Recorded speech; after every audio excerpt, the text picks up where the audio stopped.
উপজেলা বিএনপির সমাজসেবা অধিদপ্তর থেকে ইউনো স্যারের সমাজসেবার অফিসারের মাধ্যমে এবং ইউনো মহোদয়ের সহযোগিতায় সুদমুক্ত আর কি ঋণ পেয়েছি এবং ওই ঋণের টাকা দিয়ে একটা দোকান করি, কাঁচামালের দোকানে, সেই দোকানে আর কি আমি কিছু মাল এই টাকা দিয়ে দোকানের জন্য যাবতীয় মাল লাগবে, সব মালামালগুলো কেনাকাটা করবো এবং দোকানটা সাজাবো। টাকাটা পেয়ে অনেক ভালো হয়েছে, কারণ ওই টাকাটার জন্যই আমি আজকে আমার দোকানটারে সাজাইতে পারবো। এবং ধন্যবাদ জানাই আমাদের উপজেলা নির্বাহী অফিসারকে এবং সমাজসেবা অফিসারকে জানাই যে আমাকে এই সুদমুক্ত ঋণটা দিয়ে আমাকে সহযোগিতা করেছেন, এবং সাথে আপনাদেরকেও ধন্যবাদ জানাই যাতে আমার সহযোগিতা করে বা আমার পাশে থাকার জন্য।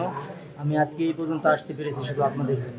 আসছি সমাজসেবা অফিসে স্যারের কাছে কিছু সুদমুক্ত ঋণের দরকার নিয়ে, তা স্যার আমাদের সুদমুক্ত লোন দিচ্ছে। আমি সমাজসেবা অফিসারকে ধন্যবাদ জানাই এবং নাগরগঞ্জা টিওনো সাহেবকেও ধন্যবাদ জানাই, যিনি আমার সুদমুক্ত লোনের মাধ্যমে আমার অটো ক্রয়ের জন্য যে সুবিধাটা আমাকে দিলেন, এজন্য আমি শুকরিয়া আল্লাহ পাকের কাছে। এবং আমি স্যারকেও ধন্যবাদ জানাই, টিওনো সাহেবকেও ধন্যবাদ জানাই, এবং আমার জন্য দোয়া করবেন যেন আমি কর্মিক হয়ে কিছু করতে পারি সমাজের মধ্যে।